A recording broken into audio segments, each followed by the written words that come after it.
This will be a discussion vlog. There will be spoilery content in it. Hi friends, it's been a very long time since I've busted this camera out to do any kind of filming for this channel and this platform, but I thought this was like the perfect time to attempt to do a reading vlog again because I'm reading another Sarah J. Maas book. And if you are new to my channel, I think I've documented like my entire process of reading her books. I've done like book talks or reading vlogs for every book of hers that I've read, which would be all of them except for this series. So it felt a little weird to be reading it and not be documenting how I feel about it. So we're going to change that, and I'm going to vlog Crescent City. Are you done making a bunch of noise? Would be great if you would. Just stop moving so much. Welcome to the reading vlog for House of Earth and Blood, Crescent City by Sarah J. Maas. I will not lie to you and say I've not started it yet, because I have. I've actually gotten quite a bit of the ways through it, but I don't feel like anything's happened at this point where I would have like needed a vlog up until now to discuss or say anything. I've done a pretty good job of not being spoiled for this series or hearing anything that's been talked about for this series. Like, I know the main character was Bryce. I knew that she was like a redhead. I knew there was a character named Hunt who had wings. And it took place in like a more modern techie version of a world than so much like ACOTAR and Throne of Glass are very much like that medieval fantasy setting. This is different, but it's still Sarah J. Maas. So there's still like a lot of similarities between all of the books. And I feel that at 200 and some odd pages into this book, not a whole ton has happened. Like, I feel that the only thing that's really happened is what we hear in the prologue, which I'm just like reading through again to like make sure that I don't give anything away. They find in each other a blazing passion. Okay. Sizzling romance. The power of love. Okay, well that sounds like a lot. I've really not gone any further than what is talked about in the prologue or in the synopsis, so I feel like it's fine to still be starting a vlog for it. So we're following our main character, Bryce, who is at the start of the novel like a party girl. She's living her best life. She's like just graduated from college, this world's equivalent of a college, and she's out making poor decisions when a very dear friend of hers is murdered. We flash forward some time and she's partnered up with an angel who is trying to break free of like his oath bonds, and enslavement. So they're working together to figure out what had happened to her friend, because it turns out that it might be like a string of murders, not like an isolated event.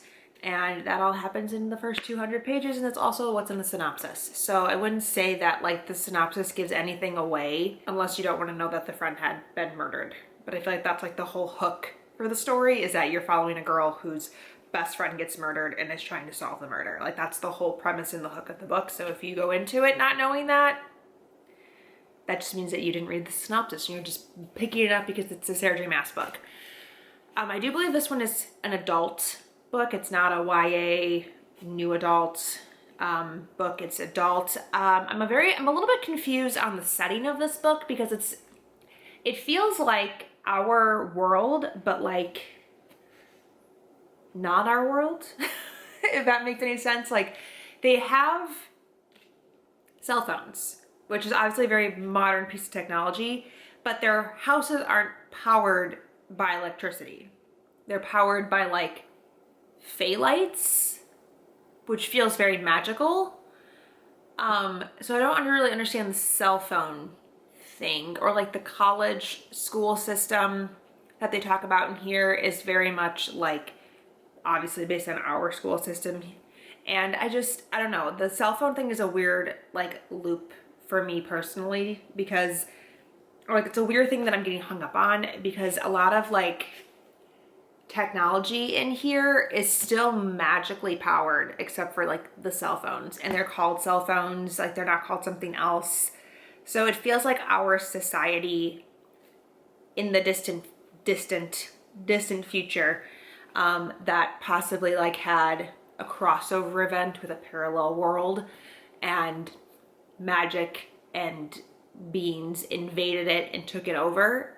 I don't know why they would stop using electricity for Fae powered things, but still continue to use cell phones. Like, how do you charge the cell phones? Is it off of the Fae light? I don't know. I have some questions about that. Sometimes with Sarah J. Maas, the world building doesn't always make sense, and it's just better if you just don't think too much about it. Something else that I'm very curious about for this series is she has a really, really big habit of the first romantic love interest that our main character meets is not the end game romance. Every series so far, that's been true for our main character. The first person that she meets and falls for is not the person that she becomes end game with. And we are definitely setting up like a Bryce Hunt kind of dynamic here.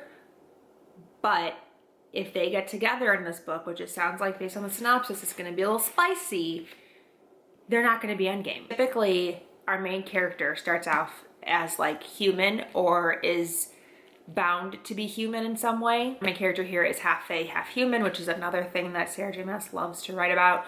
And she hasn't done the drop yet, which is going to like make her immortal. Other characters have either been unbound by magic because curses were broken, or they've had to be turned into a Fae because otherwise they were dying. Situations, it's like once they make that transition from a human creature into like this other being, immortal being, the original love interest does not find them appealing anymore. Hunt theoretically should not find her appealing anymore in book 2. Book 2 is always where Sarah J. Maas gets the most spicy, and she always, you know, introduces us to a second love interest, and it's typically like the bad boy that they have to like work through a lot of fighting and like bickering with, although that's already happening with this main character. So I'm interested, is she going to break her own formula and not do that? Or is she going to continue with the very, I mean, it's tried and true. It's proven to be successful. Does she break the formula and do something different? I feel like her only having one love interest for this main character is like, would be very weird. And like, where's the tension in that? I don't feel like the world is super well, just like the power system hierarchy of the world is super well explained. Like there's different houses, and in this one, it's House of Earth and Blood. And then I think there's like, the second one's like House of Sky and Breath or something. And different magical beings belong to the different houses, but it's not like super well explained, I feel like. Like I do think that there is some kind of breakdown of it at the beginning of the book that you almost would have to rely on to keep it all straight. I don't think that she does a very good job of like accurately saying this in the written text within the story, like inserting it in the story to make it make sense. Like if you're not looking at this, which I have not been, I do feel like it gets very confusing, and there's like a lot of creatures, and I'm sometimes thinking like, why are there so many creatures? Why are there so many? Another reason that makes me think that this is Earth is because it's called Midgard, and Midgard is like the Norse mythology word for Earth, Midgard. So it makes me think this is like a futuristic Fae crossover with Earth style world. I don't know.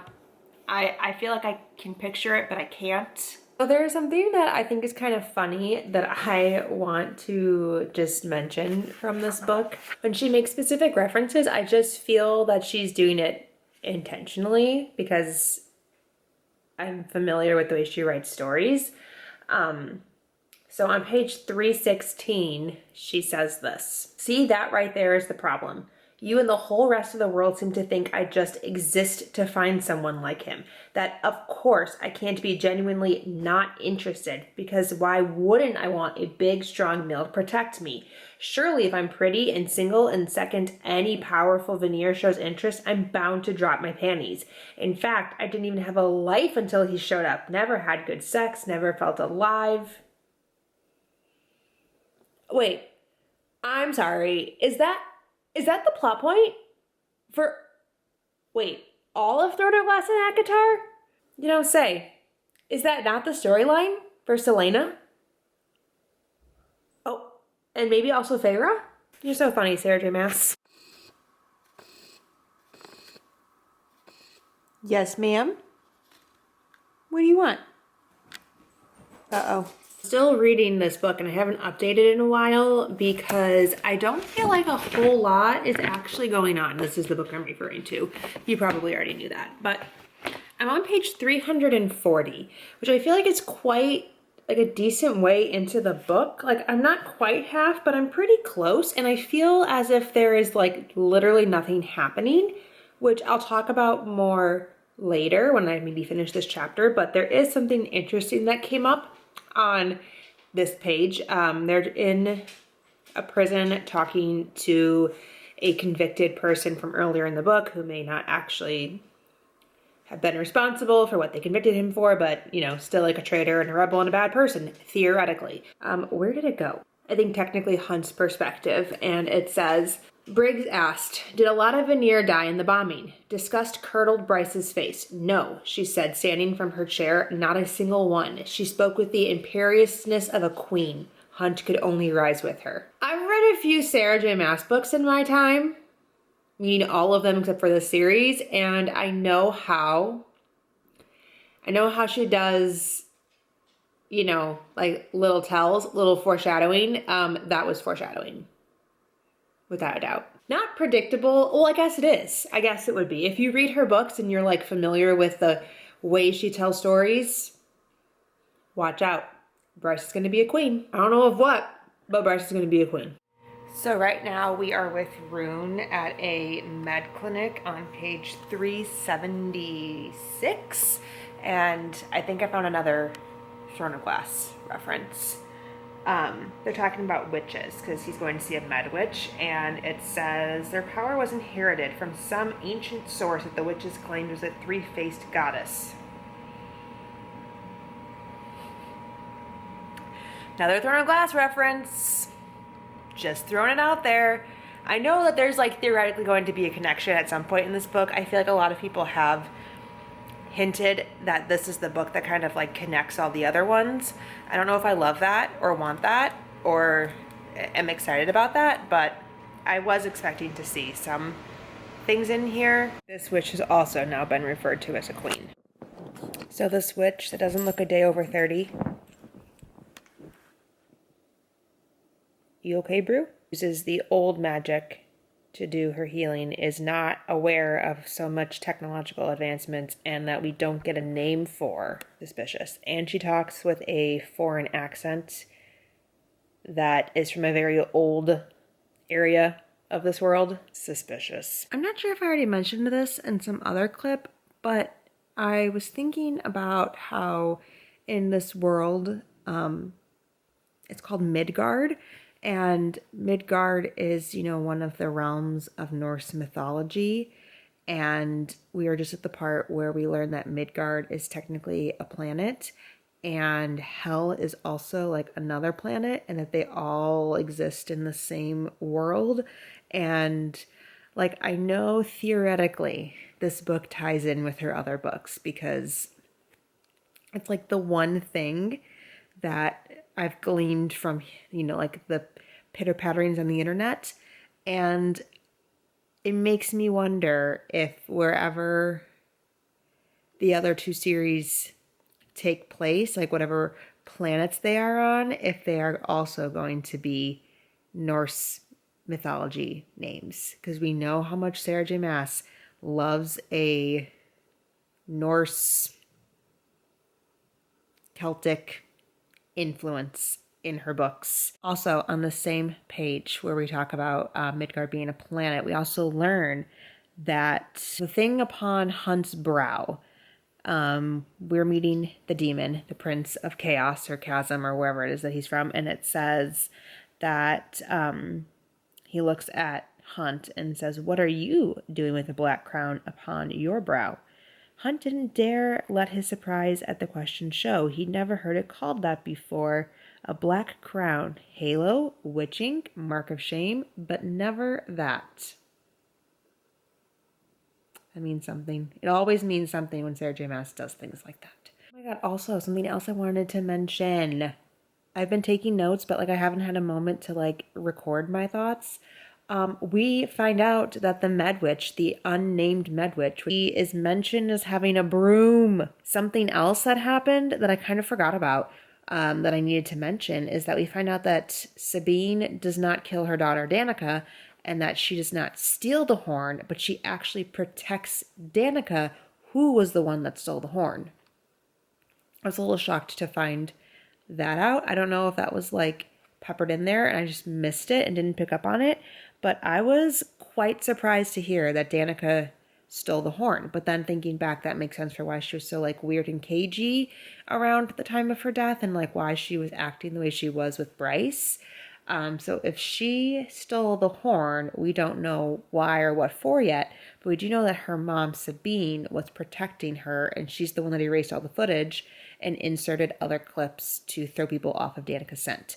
A lot of these creatures seem to have come through the Northern Rift into this world, and this world was not always like that, because I think it's pretty heavily assumed that this is Earth. A bunch of these magical creatures came through the rift, so who's to say they didn't come from any of the other worlds? I'm sure that's where the connection between all the books is going to come in, is that they all came through the Northern Rift. So just some thoughts. I'm still chugging along. I'm only 60% of the way through this massive book. I have switched to reading it on my iPad because I just feel like I'm getting through it a little bit quicker than when I was reading the physical books. I got to the portion in the book where we learn that Danica was addicted to the drugs and that she is the whole reason that everybody in the pack died. I'm a few chapters beyond that. I was reading that last night before bed. Hello, everybody. That was very close. Oh no, wrong way, wrong way. There we go. Danica was a drug addict of the synth, and that the effects of it are that you become super powerful. She destroyed the whole pack, and then she literally tore herself apart. And every time that you use synth in these high dosages, it summons a Crystallis or Crystallos through a portal, since one of the essences in the synth is black salt that's used for summoning or something like that. So we've learned all of that. We've learned that Hunt figured it out before Bryce did and didn't tell Bryce, and then they had the big showdown, and Bryce is feeling very betrayed by both Danica and Hunt, which honestly feels fair. Her best friend lied to her about a lot of things. He lied to her about things for a week. But yes, anyway, so I forgot where I was going with this comment. Oh, I had said earlier in the vlog that typically the first romantic interest that Sarah J. Maas sets up is not endgame. And so I had thought to myself, what's going to happen to Hunt to make him not be endgame, or to give her the opportunity to introduce a second love interest, because she always does. And it's this betrayal. And we do know that Sarah J. Maas takes betrayal storylines really aggressively seriously, because there's a huge betrayal element that destroys character relationships in Throne of Glass 2, actually about a female friend as well. So it's feeling very similar. And a character finds out about the betrayal, or knows about the betrayal before the main character Selena does, and then that causes a whole ripple of things, and basically sets a whole host of things in motion. So I'm sure that is also what's happening here. And with that betrayal in Throne of Glass comes the opportunity for her to fall in love with other people. So I'm assuming that something similar is happening here. We've also just found out that Hunt has been sold back into Sandriel's service. I'm sure Hunt will be taken to some other place in the next book, another location, and they're not together, and then she has the opportunity to meet somebody new. This is my theory. This is my theory. I did not see the Danica stuff coming though. I wasn't expecting her to be a part of like the drug scene in that way. I didn't expect for her to be the one like taking it and exploding. And I was really angry at her for doing that and putting her entire pack at risk and then ultimately killing all of them. Like it made me really angry for all of her pack members. I would rightfully be very angry at her. And then Bryce, you know, sells her ability to go to the Bone City in order to get Danica in, but Danica doesn't actually deserve to be there because it's all her fault. And now she's like riding away. And now she's like living eternally in pain in the Bone City. And I feel like that is kind of not a fitting end, but I feel that it gives her time to mull over her decisions and think about what she did to all of her loved ones. And I'm sure that we'll see Danica in some capacity later on. Something I forgot to mention. So typically this big betrayal between the first love interest and the main character happens like after they've, you know, gotten together and like they had a moment together, but they didn't like actually get together, you know? So I am surprised by that because I expected this book being adult to be more steamy than it is. I don't know why. But it's reading very much like every other Sarah J Maas book. So I don't know why this one is specifically more adult. Maybe it's the drug usage. There's quite a bit of talk about that. And like the characters are, you know, on drugs when we're following them from like their perspective and stuff. So maybe that made it a adult book, but it has less sex in it than I expected it to have. But the one scene where Hunt and Bryce do hook up, there's a comment about her first light. Oh, the starlight receded and she opened her eyes to find him with his head tipped back. So yeah, she had like, you know, had her moment. And the starlight receded, which I thought was very interesting because supposedly Rune is the starlight, right? He is like this fated star warrior from his dad's lineage as like the Autumn King. And of course, he's not actually going to be the sun or the star light or whatever, because that would be no fun. And we also find out that their line ends with Rune. Actually, because Rune isn't the starlight one. It's Bryce. It has to be Bryce. Bryce is gonna have so many more powers. There's never been a female main character of hers to not come into considerable power some point in the series. Whether because there was like a lock on the magic of the world and they couldn't access it, or because they were a human that then undergoes some like magic ritual to become magic. So yeah, I fully expect Bryce to be the starlight one that gets the sword from her brother and all of that happens. We learned that Danica did indeed steal the horn, and she had it ground down into a fine powder and used to tattoo Bryce's tattoo onto her back. What? Fury and I had the same reaction. Bold-faced, italicized, what? It's a little hokey, in my opinion. So yeah, Bryce's tattoo doesn't say what she thinks it says. It's actually a command to bring the horn back. And you know, I just don't know how I feel about it. I also think that Rune might potentially, like his mother's side from Avalon or wherever they are, might be like descendants or distant relatives or something of Aelin from Throne of Glass, because he's described as having very similar coloring to her, and he can speak between minds, which is something that like they do in that book. And it's like a secret of his mother's family, and nobody knew that he had that power. So I think he might be a tie into that world. I'm convinced that they are overlapping. I'm convinced she's making a universe here, and you can't convince me otherwise. Okay, even if it doesn't happen in this book, there's 2 more books after this, and I'm convinced it's happening. So Danica wasn't a drug addict. It was Micah all along. Micah's the one who murdered the pack of devils. Did he do that while on synth, or did he just like do that? Like ripping them all apart. And Danica was trying to save people, not acquire drugs. Very interesting. Micah's having a very true villain monologue moment here, and that's something that I really don't like in books. I mean, he's not sitting at a table in which he's invited all the guests of the book to like surround the table for him to give a speech, which is like true villain monologue, and that I really can't stand. But we are like knee deep in a villain monologue from Micah, and I think it's just like so lazy. I don't know. I just don't like when villains are like, well, let me tell you my story as I threaten you step by step down these stairs. It's just lame. I don't like it. Join me for dinner as we talk a little bit about, what's the book? Crescent City. I'm having chicken and potatoes and carrots. I finished the book today and surprised by some things, and I called some other things. I feel like I need to reference the last couple chapters to see if I made any notes anywhere about it, because I know I definitely did. What was I most surprised by?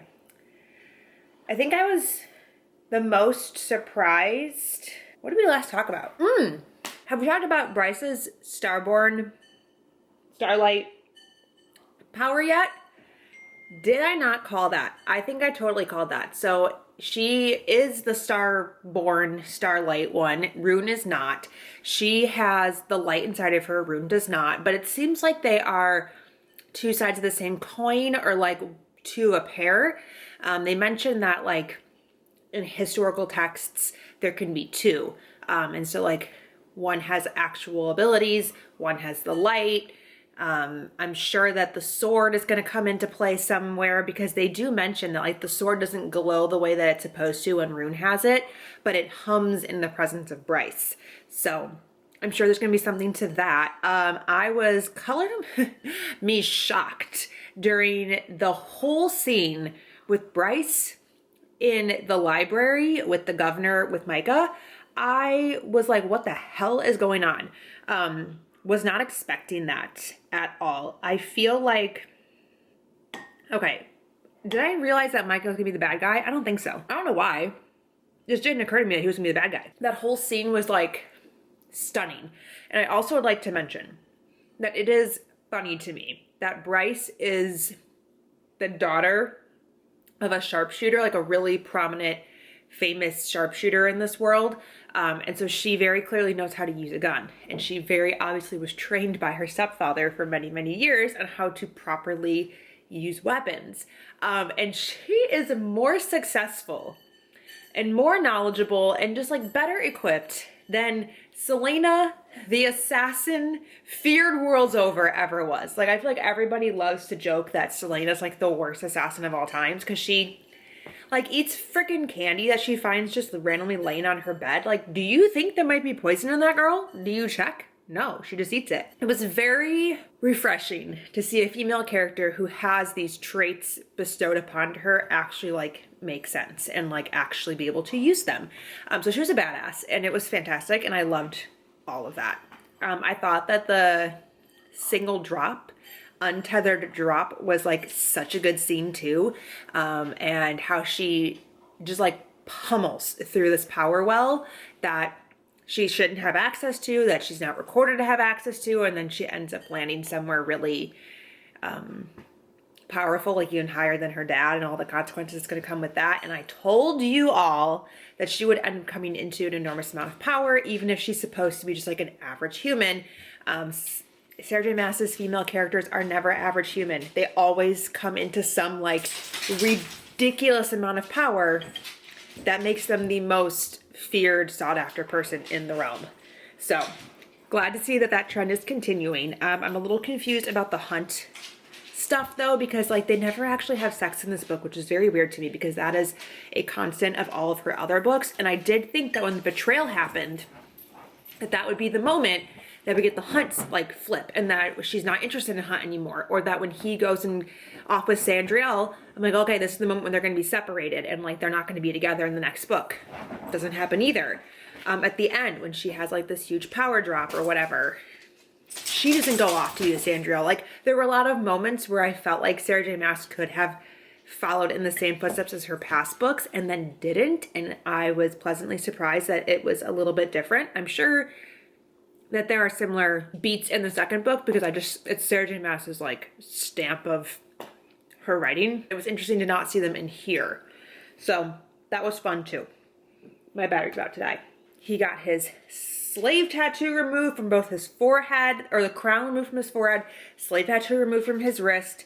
But that was done by like someone very powerful, and now they owe them a debt. And he's like, why don't you just go pretend to be like a figurehead for all of us and not actually cause any more problems, because we just want you to pretend to be pretty. And thank you for saving the world, but no more from you.